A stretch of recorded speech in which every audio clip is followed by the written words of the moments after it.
Polavaram spillway concrete పనులకు ముహూర్తం ఖరారైంది. 30వ తేదీ మధ్యాహ్నం 1:59 సీఎం చంద్రబాబు చేతుల మీదుగా శంకుస్థాపన చేయనున్నారు. మొత్తం 52 బ్లాకులుగా స్పిల్వే నిర్మాణం జరగనుంది. 3వ బ్లాక్ ప్రాంతంలో శంకుస్థాపన పూజా కార్యక్రమం జరగనుంది. ప్రాజెక్టు ప్రాంతంలోనే రైతులతో భారీ బహిరంగ సభ ఏర్పాటు చేయాలని ప్రభుత్వం భావిస్తోంది. స్పిల్వే కాంక్రీట్ పనులకు సంబంధించి పూర్తి డీటెయిల్స్ ను మా ప్రతినిధి రమేష్ ఆలూరి అందిస్తారు.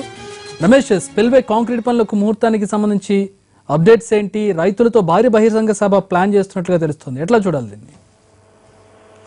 గత 2.5 ఏళ్ల కాలంలో పోలవరం పనుల్లో వేగాన్ని పెంచి లక్ష్యం మేరకు ముందుకు వెళ్లాలని ప్రభుత్వం విస్తృతంగా ప్రయత్నం చేస్తా ఉంది. పోలవరం విషయంలో ప్రభుత్వ ప్రయత్నాలు ఏ రకంగా ఉన్నాయి, వాస్తవ పరిస్థితి ఎలా ఉందనే అంశంపై ఇప్పటికే ఎన్టీవీ ఒక 10-15 రోజుల పాటు లైవ్ రిపోర్ట్ ద్వారా అక్కడ పరిస్థితిని కూడా వివరించింది. దీనిపై కూడా గతంలో పెద్ద చర్చ జరిగినటువంటి పరిస్థితి. మరోవైపు ప్రభుత్వం ప్రాజెక్టుకు ఉన్నటువంటి ఇంపార్టెన్స్ దృష్ట్యా దీనిపై ఎక్కువ ఫోకస్ పెట్టింది. ప్రతి సోమవారం రివ్యూ చేయడం ద్వారా ముఖ్యమంత్రి జరుగుతున్నటువంటి పనులను ఎప్పటికప్పుడు అబ్జర్వ్ చేస్తూ వచ్చారు. అందులో భాగంగా 2 లక్షల క్యూబిక్ మీటర్ల తవ్వకం జరగాలి అని లక్ష్యం ఏదైతే రోజుకు పెట్టుకున్నారో దానికి అనుగుణంగా పనులను తీసుకువెళ్ళగలిగారు. ఇప్పుడు కొత్తగా యంత్రాలను అక్కడికి తీసుకువచ్చి రోజుకు 2 లక్షల క్యూబిక్ మీటర్ల మట్టిని తవ్వేందుకు అవసరమైనటువంటి ఏర్పాట్లు చేశారు.